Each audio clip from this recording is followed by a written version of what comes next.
तो फ्रेंड्स, मिली है एक नई अपडेट। द रोड चैनल के जो ऑनर हैं, मतलब या ये कह लो कि उनके जो वो हीरो हैं उस चैनल के, वो अब इस दुनिया में नहीं रहे हैं। जेरी यानी कि अब वो जो है इस दुनिया से जा चुके हैं। पहले कुछ रूमर थे, कुछ बातें थी जो कि प्रूफ नहीं थे जिन चीज़ों के, लेकिन अब कुछ वीडियोस जो हैं वो सामने आ गई हैं, जिसमें उनके जो है ना बहुत ही अच्छी तरीके से उनको जो है रिचुअल करते हुए, उनके लास्ट जो भी कुछ होते हैं वो सब करते हुए वहाँ पे नज़र आ रहे थे। वहाँ पे हमें सपना की सास भी नज़र आई और एम्बुलेंस में ले जाते हुए जो है उनको भी दिखाया गया था। वहाँ उनके जो है सासुर भी खड़े हुए थे। तो अब ये जो है कोई फेक न्यूज़ नहीं है, ये रियल न्यूज़ है। Hi friends, welcome back to my channel. Channel में न्यू है तो चैनल को सब्सक्राइब कर लें और साथ ही साथ बेल आइकन प्रेस कर दें, जिससे कि हमारे आने वाली वीडियो की नोटिफिकेशंस आपको पहले ही मिल जाए।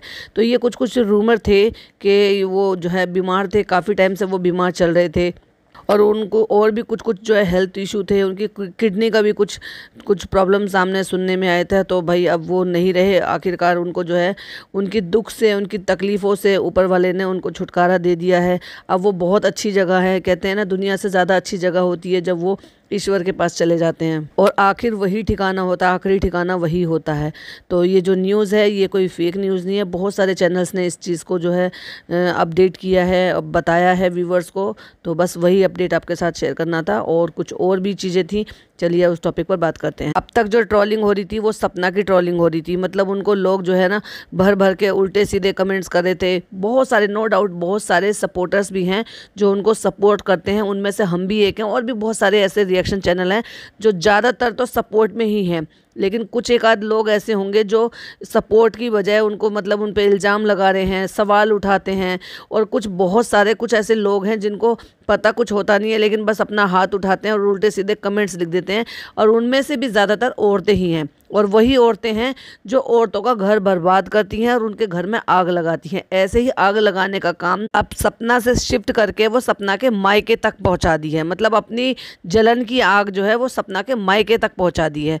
तो हुआ कुछ यूँ कि सपना की मम्मी ने वीडियो डाली है जिन्होंने ये बताया है कि बहुत सारे कमेंट जो है वो इसके रिगार्डिंग आते रहते हैं, इस रिलेटेड आते रहते हैं कि वो ये कहते हैं सपना के भाई को कि वो अपनी वाइफ को, नीतू को छोड़कर वहाँ पर पड़े रहते हैं और वो उनको अकेला छोड़ देते हैं अकेले रहने के लिए। उसके साथ टाइम स्पेंड क्यों नहीं करता, वहाँ क्यों नहीं रहता।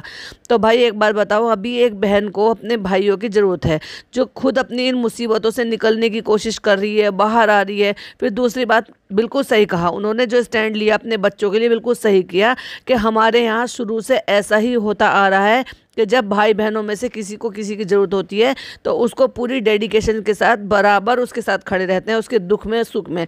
जिस हालात से सपना गुजर रही है हम उसको अकेला बिल्कुल भी नहीं छोड़ेंगे और ना ही सपना अकेली है। तुम होते कौन हो ये सारी चीज़ें कहने वाले, जब हमें दिक्कत नहीं है, हमारी बहू को दिक्कत नहीं है, सपना ना वहाँ यहाँ पे अकेली है, क्योंकि हम रहते हैं जॉइंट फैमिली में। तो जब इतनी बड़ी फैमिली है और वो अकेली नहीं है तो फिर आप लोग ये होते कौन हो बोलने वाले। तो ये जो कमेंट कर रहे हैं कि रॉकी वहाँ क्यों रहता है, उसको वहाँ नहीं रहना चाहिए, उसको यहाँ नीतू के साथ रहना चाहिए, ये करना चाहिए, वो करना चाहिए, तो उनकी मम्मी ने बिल्कुल सही कहा कि ये तुम्हारा मैटर नहीं है, ये मेरा मैटर है। मेरे बेटे को कहाँ रहना है, मेरी बहू को क्या करना है, मेरी बहू अकेली है नहीं है, ये मेरा अपना मैटर है। तुम कौन होते हो ये सारी चीज़ों के लिए सवाल उठाने वाले। तो वहीं वो ये सवाल भी पूछती है। आज आपने लिख दिया क्योंकि वो सपना के पास है। उस दिन क्यों नहीं लिखा जब वो गोवा रहता था और गोवा में काम करता था? तब तो तुमने एक दफ़ा भी नहीं लिखा कि नहीं वहाँ लिखना रहना चाहिए और नीतू के साथ ही रहना चाहिए, क्योंकि वो सपना के साथ रह रहा है इसलिए तुम लोगों को ये सारी चीजों की में जलन हो रही है। अब जब मेरी बेटी बिना सहारा और उसके पास कोई सहारा नहीं है, तो अगर उसका भाई वहाँ पे उसके पास रह लेगा, नई जगह है, नई बिल्कुल सोसाइटी है, बिल्कुल बच्चियों, छोटी छोटी सी बच्चियों का साथ है, अकेली औरत है, तो अगर उसका भाई उसके साथ वहाँ पे रह रहा है तो तुम लोगों को क्या दिक्कत है? तो वहीं वो इस बात को कहती है कि ना तो दादा दादी का सर पे हाथ है, ना उन बच्चों के पिता है उनके पास में, तो कोई तो उनके साथ पे कम से कम ऐसा होने वाला हो कि कल को उनको किसी चीज़ की कोई दिक्कत हो, कोई परेशानी हो, तो उसमें उनके मामा उनके साथ खड़ा रहे। पता नहीं लोगों को क्या प्रॉब्लम है, जबरदस्ती का हर किसी की बीच में टांग फंसाना, जबरदस्ती की हर किसी को अपने ही जो है वो सारी चीज़ें जो सलाह मशवरा देना, जिस सलाह मशवरा के सामने वाले को ज़रूरत भी नहीं है। जब ऑलरेडी उनके घर के काम चल रहे हैं और वो खुश हैं, वो नीतू भी वहाँ पर खुश है, वो भाई भी उनका वहाँ पर खुश है, अपनी बहन के पास रह के बहन को सहारा मिल रहा है भाई का, अपनी माँ का। जब वो ऐसे वक्त से गुजर रही है जिस वक्त में उसको अपनी माँ के, अपने भाई की, अपनी भाभी के सपोर्ट की ज़रूरत है और भाई भाभी सब मिल के वहाँ पर सपोर्ट कर भी रहे हैं, तो पता नहीं लोगों को क्या चुल उठती है और जबरदस्ती के कमेंट कर रहे हो कि रॉकी अपनी बीवी को टाइम नहीं देता है। तो वही उनका भी सवाल है और हमारा भी सवाल है, क्या तुम उनके घर में रहते हो क्या?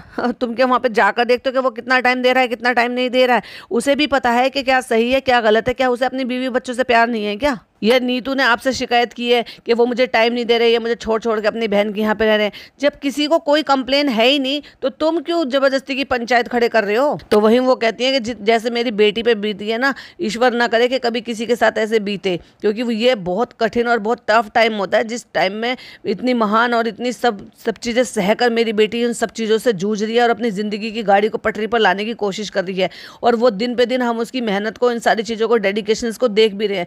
फिर लोगों का क्या जाता है, सस्ता इंटरनेट है, बस अपना मोबाइल उठाया और जबरदस्ती का कमेंट कर दिया और किसी के दिल को यूं ही दुख पहुंचा दिया। और यही रॉकी ने भी बोला था कि जब मेरी बहन पर विपदा पड़ रही है और वो परेशान है, अकेली है और उसे अपने भाइयों की जरूरत है, तो हम अपने बहन के साथ क्यों नहीं खड़े रहे? जब हम बेफिक्र थे, जब वो अपने सास ससुर के साथ, पहले हम उससे ज़्यादा बेफिक्र थे।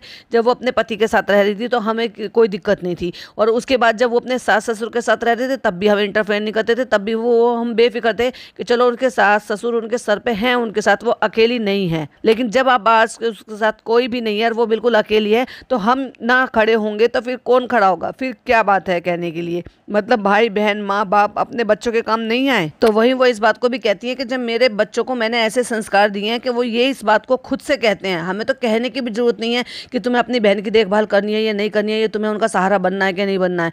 वो सबसे पहले इस बात को कहते हैं कि सबसे पहले माँ बाप है और उसके बाद नीतू है। तो जब वो अपने परिवार को बहुत अच्छी तरीके से देख रहे हैं कि माँ बाप की भी केयर कर रहे हैं, अपनी वाइफ की भी केयर कर रहे हैं और अपनी बहन की भी केयर करेंगे, तो फिर लोगों को उस चीज में इतनी ऑब्जेक्शन क्यों है लोगों को? वहीं वो इस बात को बता रहे कि ये हमारा अकेला परिवार नहीं है, हमारा मिला जुला बहुत बड़ा परिवार है और सब मिलजुल कर रहते हैं, और उसमें कभी भी नीतू को अकेली रहने की जरूरत ही नहीं पड़ी है, ना ही वो अकेली रही है। और जब वो गए थे तो वहाँ पे पापा भी जी थे, हमारी जो है सारी फैमिली जॉइंट फैमिली है और वो सारी जॉइंट फैमिली एक साथ मिलकर रहती है, तो उसमें नीतू को कोई ऑब्जेक्शन है नहीं। और जब नीतू ने कि आपके सामने जाकर इस बात के लिए बोला है, गुहार लगाई है, जो आप लोग यहाँ पर आ गए हो बकवास करने के लिए, तो इसीलिए वो कहती है कि आप लोग सिर्फ मुंह उठा के कुछ भी कह देते, लेकिन उससे फायदा कुछ होने वाला नहीं है, क्योंकि हमें ही करना है जो करना है, और हम जो कर रहे हैं वो सोच समझ कर रहे हैं और बिल्कुल सही कर रहे हैं।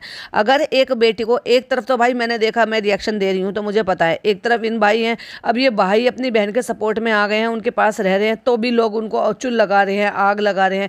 एक वो दूसरी तरफ अनीता जी और लाला जी का परिवार है, जो बसंती के भाइयों ने उनका सपोर्ट किया, तो वहाँ पर भी लोग जो है ना ये कह रहे हैं कि बसंती के ने अपने भाइयों को बुलवाया, इंटरफेयर करवाया, ये करवाया। अरे भाई जब बहनों का कोई नहीं होगा तो क्या भाइयों ने क्या राखी इतने सालों से बंधवाई है, वो क्या बेकार की चीज है क्या? वो उसका कोई महत्व नहीं है क्या? जैसे हमें अच्छा लगेगा वैसे हम करेंगे, वो सीधा कह रही हैं और डंके की चोट पे कह रही हैं और बिल्कुल सही कह रही हैं। और एक माँ ने आज अपने बच्चों के लिए आवाज उठाई है, अपनी बेटी के लिए भी और अपने बेटे के लिए भी, और वो बार बार एक ही चीज को बार बार कह रही है कि डंके की चोट पर कह रही हूँ कि हम सपना को बिल्कुल भी अकेला नहीं छोड़ेंगे किसी भी कीमत पे। तुम्हें जितना बोलना है, जो कुछ बोलना है, जितना आग लगानी है हमारे घर में आग लगा लो। तुम्हारे इस आग लगाने से हमारे घर में किसी को भी रत्ती भर फर्क नहीं पड़ता, क्योंकि नीतू बहुत ज्यादा समझदार है, हमारे बच्चे बहुत ज्यादा समझदार है और मुझे मेरी परवरिश पर पूरा यकीन है। तो जब तक मैं ये पॉडकास्ट बना रही थी तब तक वो भी सपना के चैनल से भी हमें ये इन्फॉर्मेशन मिल गई है। उन्होंने भी एक छोटी सी जो एक वीडियो डाली है जिसमें उन्होंने अपडेट दी है और इस बात को सही बताया है कि जो सोशल मीडिया पे चल रहा था, क्योंकि इससे पहले भी उन्होंने ये कहा था कि साल भर पहले